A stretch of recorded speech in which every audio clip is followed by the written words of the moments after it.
We'd like to also ask you to stay and enjoy our hospitality after the walk is over. If you haven't had some cider and donuts, please stay around, look at some of our information, and perhaps even buy a book. We'd also like you to join us on Tuesday, that's this Tuesday, October 25th at 6:30 p.m. at the Historical Society headquarters, which is also known as the Senior Center, 144 Kent Street, at 6:30 p.m., where we will be listening to our Ada, Michigan neighbor, John Simmons, speak to us about the railroad system in Michigan. But Free procedure. I've talked to so many people, but normally I don't have men here. Normally it's just the women that have to come in. So, oh wait, we're at the cemetery walking. I'm sorry, I do those all the time. I am Anna Smead Benjamin, and you will excuse me with my notes, but I am not originally here from Portland. I came from Lockport, New York, and if you are familiar with the Great Falls of Niagara, we are not that far from there. That's where I met my husband, Benjamin, and we were married and had our first and only child, Glenn, in about 1868. We moved out here to Portland to take over a farm. Our farm was very prosperous and we had a good life here. And in 1888, I was granted the privilege to become part of the Women's Christian Temperance Union. It wasn't just a small thing anymore. We were going nationwide and eventually international. I was the superintendent of parliamentary usage for the National Council for 30 years, also being president of the 5th District. I went to every conference we had over the 30 years I was in it, as going as far as Seattle, Washington, which was quite a trek back then. Nowadays you might just, however you get there, how fast the trains are now, I'm not sure, but it was wonderful to be able to be with these women of high intelligence to help create the United States a Christian society where we might be free of the demon liquor. And then we decided we weren't just going to go for temperance. If we as women, who are the caretakers of children, the caretakers of our husbands and our sons, our brothers, we could also influence things like education and the right for women to get to vote. I think you call them African Americans of society had their right to vote before we did, and we, as 50% of the population, decided we wanted our vote as well.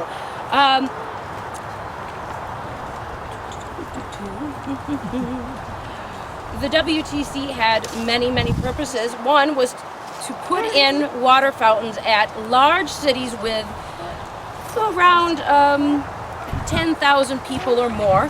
There is one still in Detroit, Michigan, in Lansing, Michigan, of all places, and there are several other cities that are not as big as those two, but if you go to Turner Park in Lansing, you can still see our water fountain. Now you may think, why would you have a water fountain for temperance?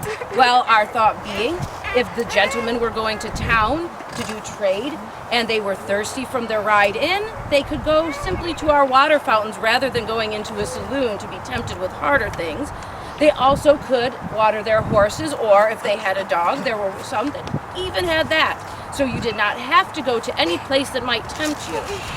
We also had a motto of do everything. We decided to encourage women in public speaking, in social issues that affected us all, and to create their own businesses so that they could not only add to the wealth of their family, but if they were widowed or heaven forbid they were abandoned, they would have some means to support themselves without falling into the lower levels of society. We also endorsed the promotion of kindergarten. Now this is for small children so that they might be ready to go and read, to know their ABCs, to know their colors. This would educate later on the mothers that would also bring their children up into this Christian society we were dreaming of. We promoted reforms for women in jails so that instead of having to deal with a man, they would have matrons so that they could be given some bit of decency even when they were incarcerated. We promoted shelters and reformatories for women so that those who may not have had an education in either the domestic arts or education in the academics might be able to gain those and thus bring about a better society, ones that were able to take care of the hearth and home and take care of the society that we live in. Because we know, ladies, the men can't be left to that by themselves. We endorsed, we promoted, oops, let me flip my card, the introduction of the scientific temperament to public education. You might know that as SAD or DARE nowadays, but we decided that all children should know how liquor affects your body, affects your house, affects our society, so that we might encourage families to avoid it, thus never having to deal with these issues after a certain amount of time. We also, and I am proud to say, that we endorsed women's suffrage. We decided if we were going to be in this society and be outspoken members, we should also have our vote. Busy as I was, the years passed, and in 1904 my husband George passed away. After an acceptable period of mourning, I decided the only way to live was to keep busy, to work, to be active, and so for another 14 years I would stay with the Women's Christian Temperance Union and work for our bettering of society. A year after I stepped down from my post, we saw in January of 1919 the passing of the 18th Amendment, which saw the prohibition of liquor. That means the making, transportation, and selling of alcohol of any form in the United States. We'd been working for 30 years for this, and I was, some even longer. And then, a year later, I was blessed to see the passing of the 19th Amendment, which guaranteed every woman in the United States the ability to cast a ballot. And I rested a little, and in 1924, I passed away with my son at my side. They brought me to be buried next to my husband here, and that is it. I am sure that that 18th Amendment is working out very well for you all, and I hope that you have a pleasant Sunday.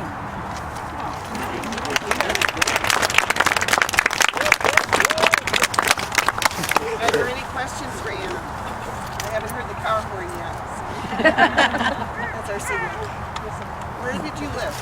Where did I live? I don't. I know the road, but I don't know the name of it now. I know there is a Benjamin Farm, and I'm not quite sure where it was. I know one had a crane of some type on it. One in Phoenix, Arizona was the one, very large, and had a trough for the horse, one for the man, and underneath it one for his dog. And it has been completely renovated, actually. And they have it in their, I do believe, their train station. And you can go and see it and what it would have looked like when they first put it there. The one in Lansing started out in one place, was moved to Potter Park once it was not deemed necessary anymore, and they found it, someone probably under the influence of alcohol had tipped it into the river, and they pulled it out, and it's now in Turner Park.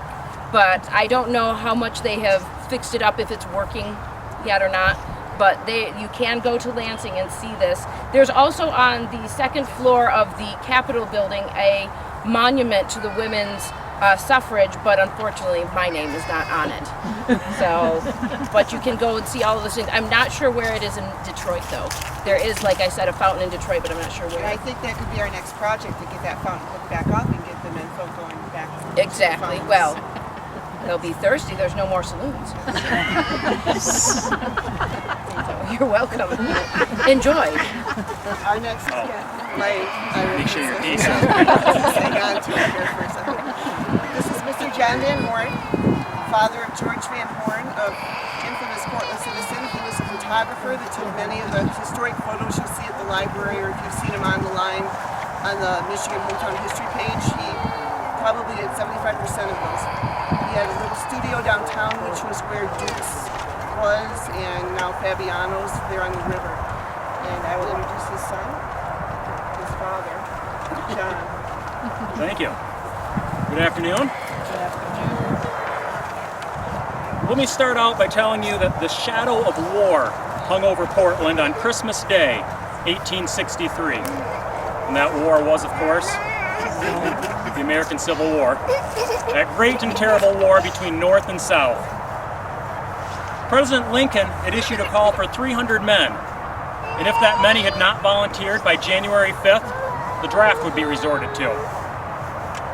Over the course of the war, some 90,000 Michigan men, approximately 23% of the male population, served in among the Union forces. In fact, Michigan was among the first to respond to the President's call for men in 1861. And upon arrival of the 1st Michigan Infantry in Washington, President Lincoln was said to have exclaimed, "Thank God for Michigan." Our Portland Township Board met on Christmas Day to discuss encouraging men to enlist under the President's latest call by paying them a bonus. The proposition was submitted to voters in the following form, and I read, "Shall we pledge the faith of the Township of Portland to pay $200 to each volunteer who shall be credited to said township to apply on the last call of the President of the United States for 300,000 men by issuing bonds of the township payable in 1, 2, 3, and 4 years."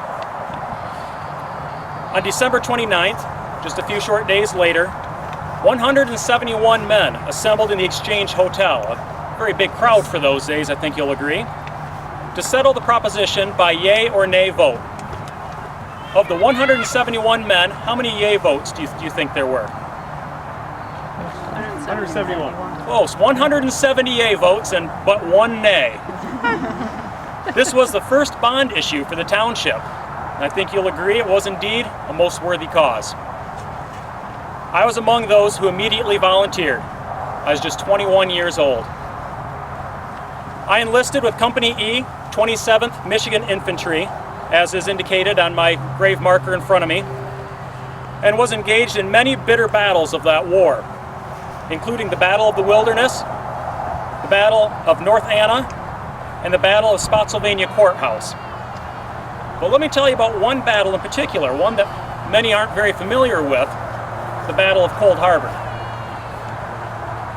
This battle was fought from May 31st to June 12, 1864, when the Army of Union Lieutenant General Ulysses S. Grant swung around the right flank of Confederate General Robert E. Lee's army and seized the crossroad of Old Cold Harbor, about 10 miles northeast of Confederate capital Richmond, Virginia. This was among the final battles of Grant's overland campaign and is remembered as one of the bloodiest, most lopsided battles in American history. Thousands of our Union soldiers were killed or wounded in a hopeless frontal assault against the fortified positions of Lee's army.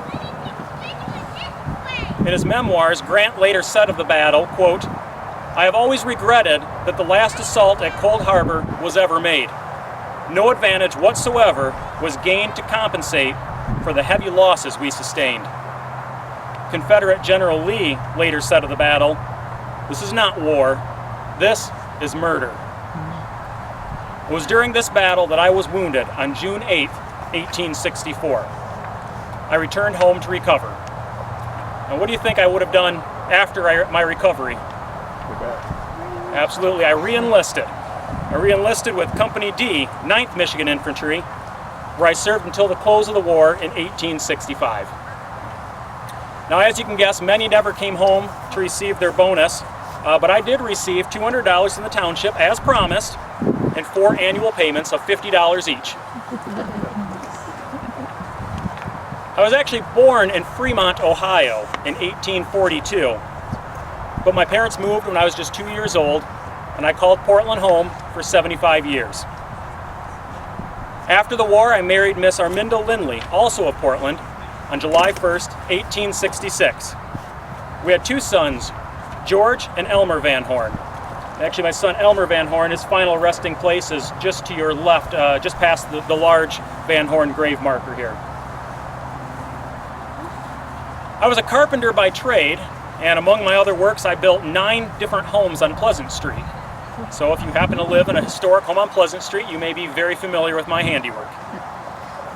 I was also an active, interested member of the Grand Army of the Republic commander of the local post a number of times, and officer of the day frequently. But many would remember me as the faithful old janitor at the high school building, where my kind ways won me many friends among the students. That school building burned beyond salvage in 1918. Our son George certainly left a legacy on this community, as was earlier talked about. He had a photo studio that was originally located on the east bank of the Grand River, again, kind of the location of the River House Grill today, until it moved to the east of Kent Street near Hotel Divine, and then relocated in Owasso in 1823. But again, many of the historic photos that you've seen of this town and the surrounding communities were taken by my son. And so clearly his work is a valuable window into our community's past. In the summer of 1915, George's family suffered a terrible scare as their 16-year-old daughter Gladys mysteriously disappeared. The family believed she had been kidnapped, hypnotized by Professor Clyde Hazelton, a circus magician who was also missing. Portland made national headlines when an appeal was made to postal telegraph workers all over the central states in an effort to find young Gladys, as she was believed to be traveling toward California. You can imagine the surprise when Gladys was found in Toledo, Ohio. Any guesses what Gladys was doing in Toledo? Eloping. Oh, you're absolutely correct. She had a marriage license. It seems the young couple had eloped from Portland and had been collecting newspaper clippings of the many sensational stories of their departure. Gladys willingly returned back to Portland with her father, and the marriage was annulled as the license was secured through a misrepresentation of the young lady's age. Gladys never saw her young husband again. Was it the hypnotist? It was the hypnotist, yes, they were, yes. Assumed she was hypnotized by, some affection there. I passed away just a few short years later, November 1919, at my son George's home on Pleasant Street. I was 77 years old. I had been ill with Bright's disease for 4 years and had been confined to bed for some time before my passing. My wife Raminda, whose final resting place is right near me here, preceded me in death, 1897. So I thank you for your time. That's my story today, but I'd be happy to attempt to answer any questions you might have. Was there another name for the battle that you were wounded at? No, the Confederates named their battles, or the battles that they named after creeks and rivers, and I think the North. I'll step out of character here. From the research I've done, that was the only name of the battle mentioned. What was interesting, though, it's the Battle of Cold Harbor, and then you think, well, 10 miles from Richmond, there's no harbor near there. It was actually named after a small inn, a harbor, like a safe harbor. Okay. So there was Cold Harbor was the inn near the crossroads, but I'm not sure if it may have gone by another name. Any other questions? Some people would like to know about how much $200 was worth in today's money.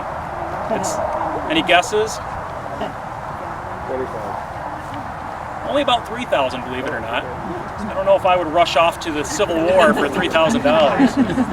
Clearly, it was viewed as duty and honor to do that. There are some Van Horns still in Portland. Do you know if they're descendants of direct descendants? Are you familiar? I don't, but Jeannie Beaversdorf up front might. She did a lot of the research on the characters, and that's a good question. I wouldn't be surprised.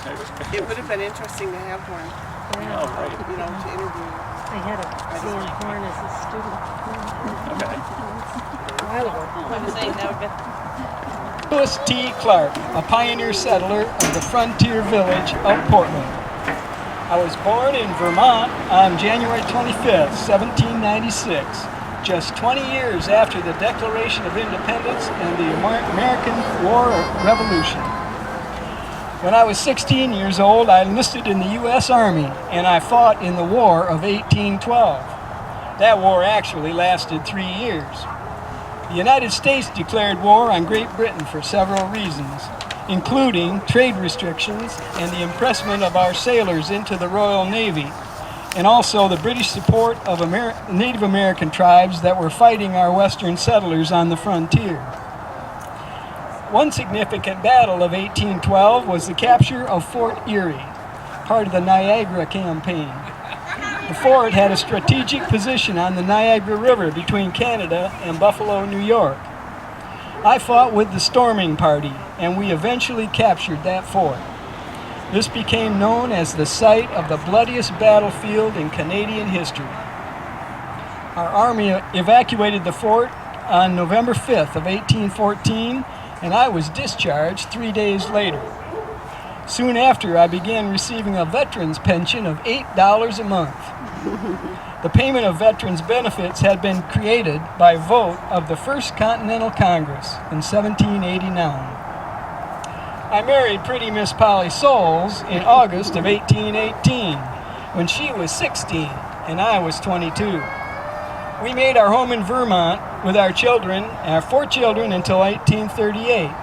When land had become scarce in New England, we decided to move west with my wife's brothers' families and other settlers to obtain our own land. This was a long and difficult journey. There were few roads, and much of the travel was on ox, cart, and wagons, and waterways, including the Erie Canal and other rivers. We arrived in Ann Arbor in 1840, but we didn't arrive in Portland until 1842. I had already claimed a large parcel of land, which included much of the first block of Canal and Market Streets, and a parcel on the second block. We lived in a large 3-story timber house that had been built for us in 1840 on Canal Street. In addition to being a farmer, I worked as a wagon maker and a miller, working in the nearby mill that stood on the mill race across the street by the Grand River. And now I'd like to introduce my lovely wife, Polly.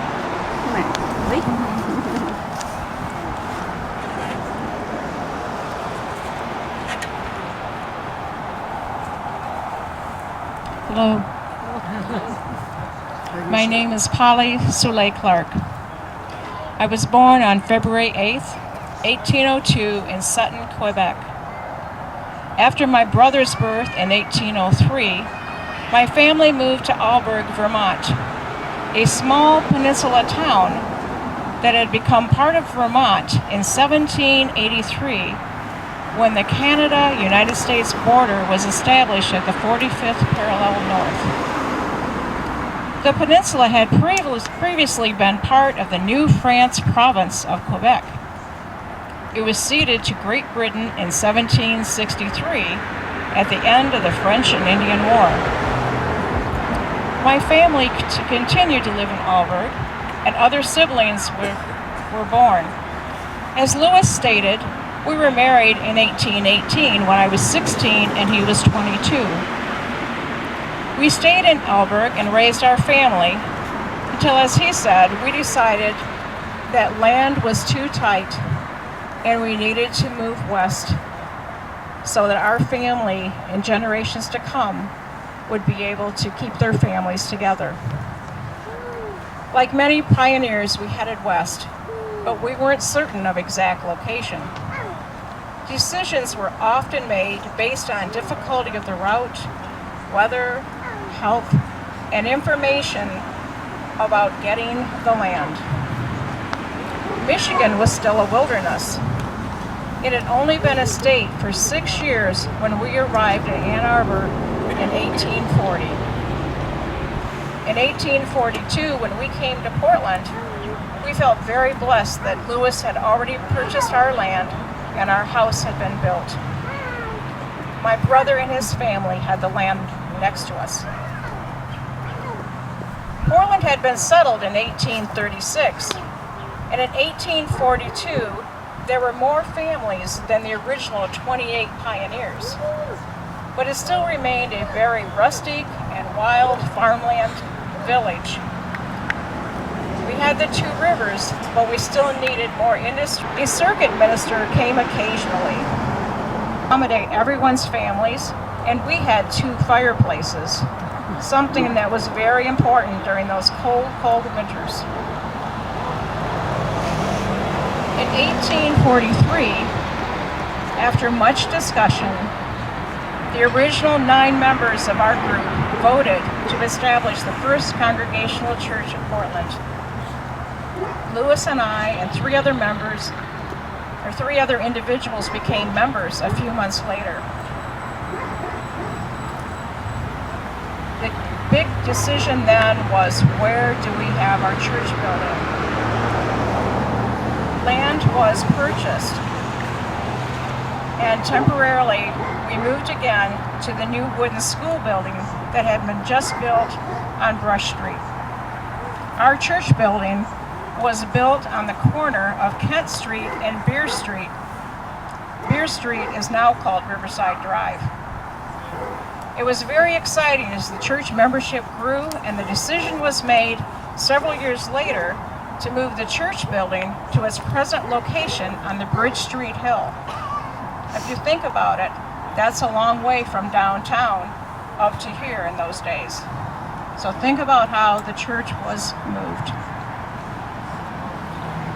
One thing that I'm very proud of is that Lewis and I were among the establishing members of the First Congregational Church. We attended all services, and we remained part of the church throughout our lives.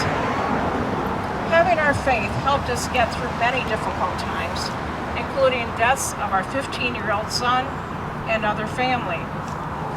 Faith also helped me when Lewis died on September 21st, 1862, at the age of 68.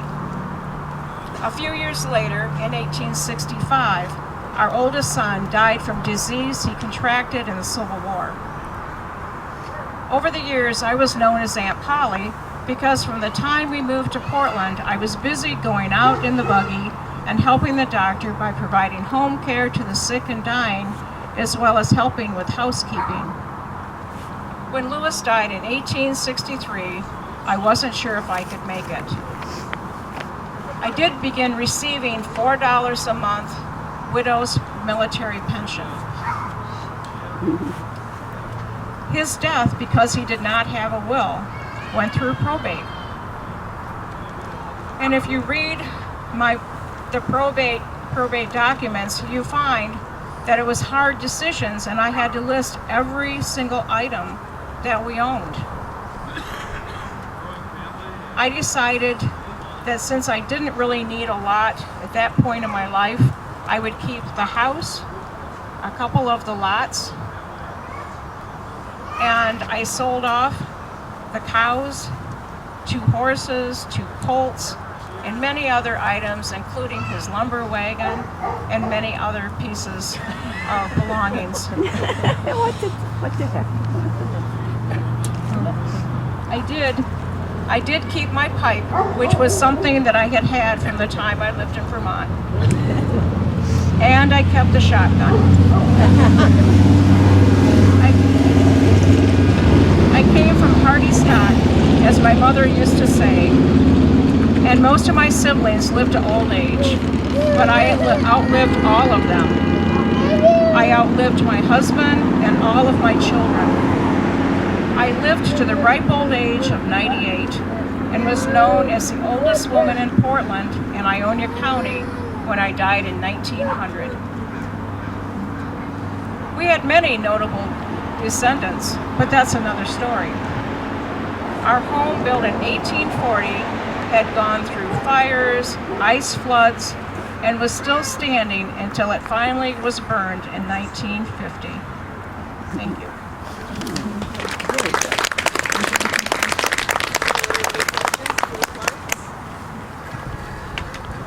Questions?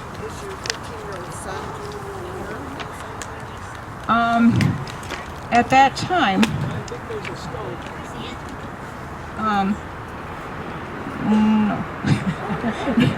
no, there isn't. At that time, some of the burials weren't quite as organized as they were in later years, and so he was not buried in a location that was near our family.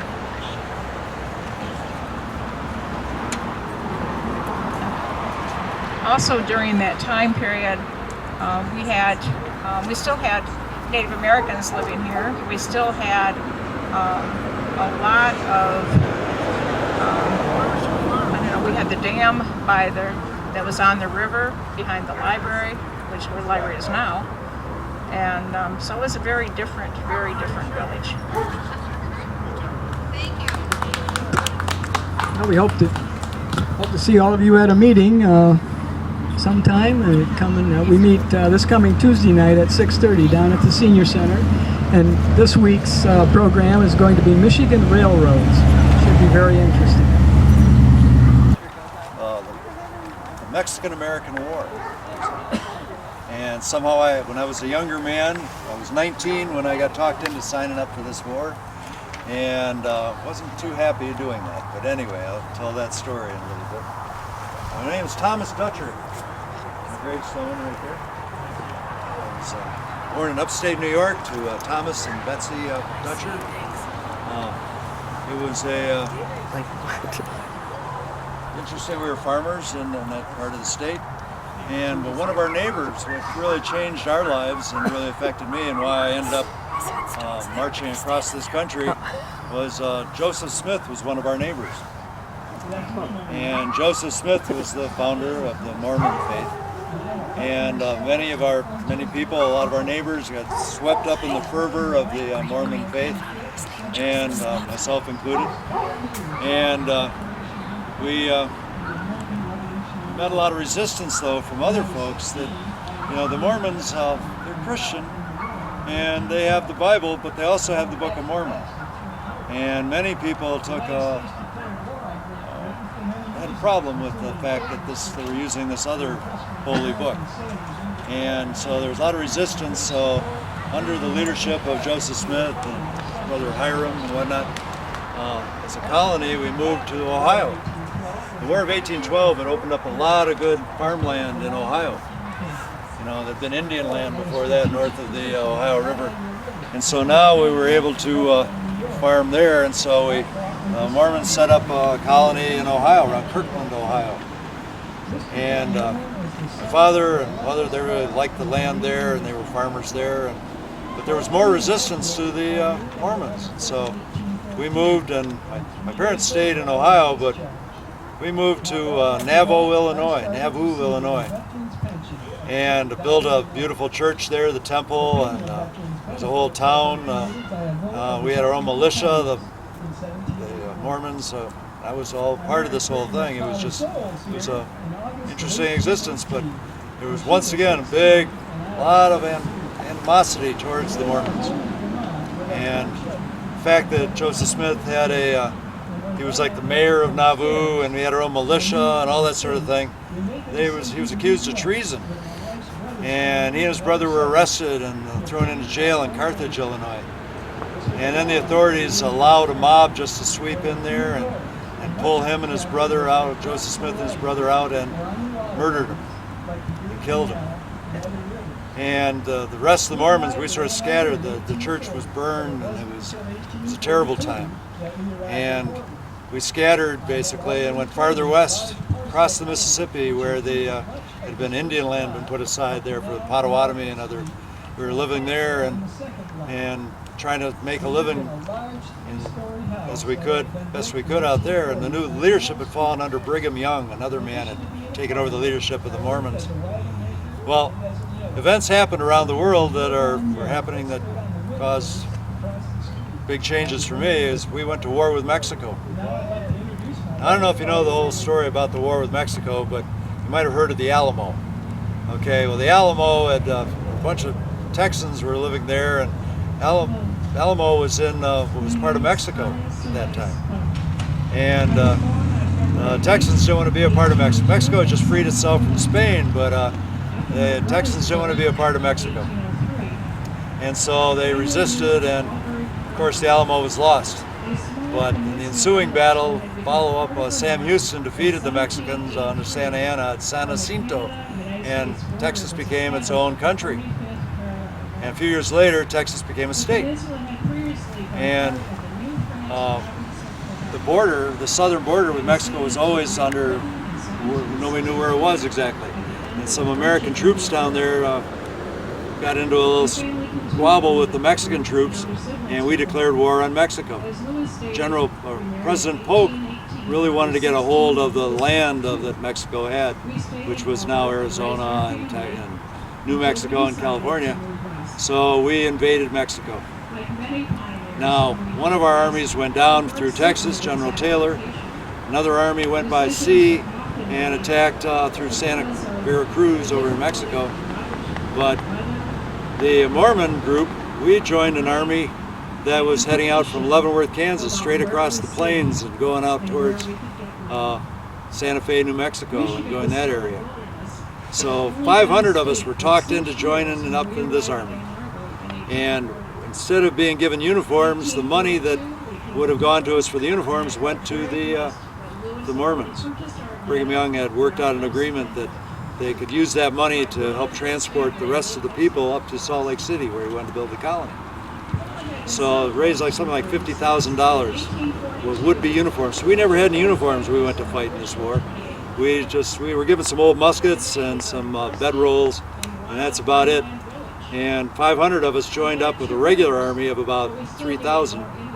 Well, 2,500 or so regular soldiers, and we were given regular officers in charge of us. And from Fort Leavenworth in July of 1846, we started marching west. I hope this doesn't blow up. Anyway, started marching. We had a few women with us too that did the laundry for us. So it was one nicety about the whole thing. But we marched across about 5-6 miles a day, probably only made it. And it was rugged. You know, walking and sleeping under this. There were hostile Indians around, but they didn't attack a column of like 3,000 men or 2,500 people. And there was some artillery, and we had all that sort of thing. And we got to Santa Fe, and they surrendered to General Kearney without a fight. And so General Kearney took his army, but he broke it up. He sent some of them down to El Paso to help that army that was heading down that way. He left some men to garrison the area of New Mexico, and he went ahead with his cavalry towards California. And he ended up having some fighting. He had a scout he met, Kit Carson, out there that helped him, and it turns out the Americans had already sent an admiral around by sea, and with Marines had basically got the Californians to surrender, the Mexicans in California to surrender. But they rose up in revolt, and so Kearney ended up having to do some heavy fighting. Meanwhile, we're back in Santa Fe, the Mormon, and we were left with 30 wagons and supplies, and trying to make a road. Told us to make a road from Santa Fe all the way to California, and there was no road. And we were given a guide, though. Our guide was Jean-Baptiste Carbonneau, the son of Sacagawea. And so he sort of led us, but it was terrible. I mean, we had mules to pull these wagons, and it was caught in the sand, and a lot of our men got sick and went back to Santa Fe. Only about 300 of us ever made it out to California. By the time we got there, the fighting was over, and our suffering, we ended up building army bases and working there. And a few of us signed up for an extra 6 months or so to called the Mormon Volunteers, and we built more army bases and put our control over that. But after, finally, when we did get to the sea, by the way, it was, I think, January of 1849 or 1847 when we got there. So it was more than just about a year we had to getting out there. But I was out there for another like 6 months or so, and with a small group of men, we made our way to Salt Lake City to see how the Mormons were doing. And then I'd had enough of the mountains, I'd had enough of the deserts, and I think I'd had enough of the Mormons too, actually, because by the time I went back to Ohio, and there I joined my father. My mother had died, but my father, I farmed with my father, and I married a girl, Martha Humphreys, and we had a daughter. No, we had a son, William. That's right. I should remember these things. It's been a few years. We had a son, William, and the years leading up to the Civil War. Now, this is the 1850s and 1860s, and the Civil War breaks out. And I'd already served my time, so I didn't have to go fight in the Civil War. But it affected everybody, though, and during that time, my wife had died, and I met a woman who was a widow of that war, Emily Hudson Wilson, I guess was her name. Yes, she had a daughter, Mary, and so I married Emily and took her daughter, Mary, and my son, William, and we had a good life farming there. We had a daughter, Eva. Now, Eva was a character from Uncle Tom's Cabin, one of the books that had started that whole Civil War. So we had a growing family, and with Emily's parents, the Hudsons, was William and Mary Hudson, and her brothers and their families. We all moved from Ohio, and we moved up north to Portland, Michigan, 1865, right after the war, and decided to start a new life up here. And here we were farmers, and I was a cooper. I made barrels. The railroad had come through and got through to Portland, and so they needed barrels to ship all the produce and all the things that we were growing.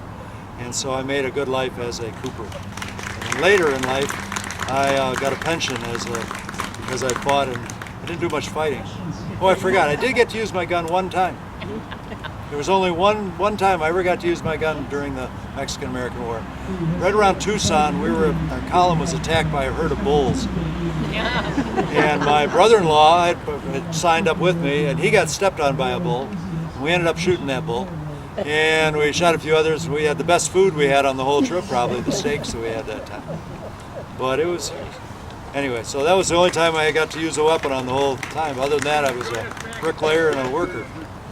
So it's kind of an interesting little footnote to this. I was looking at my notes this morning when I was going to do this, and I had the sports page was there, and there was Williamston has a football player on their high school team named Tommy Dutcher. Same name. So, and I guess the Baldersons around here are related too to the Dutchers and to Thomas Dutcher. And here is the son. This was Margaret Schaefer's grandfather, one of the founders. And her mother was only 3 years old when her grandfather was struck by lightning and died. And our young son, this was another young son that we had, Emily and I had, he died young. So that was John and James. So it was a good bunch, and it was a good life here in this town of Portland. So that's how I got here. Thank you, Mr. Reed. You're very welcome. And Mr. Dutcher. There are still donuts and cider over there for donation. There's all kinds of materials and information about the Historical Society, so feel free to help us eat all the donuts. Thank you. Where did you live? What's that? Where did the family live? I didn't hear that from Margaret. I'm sorry.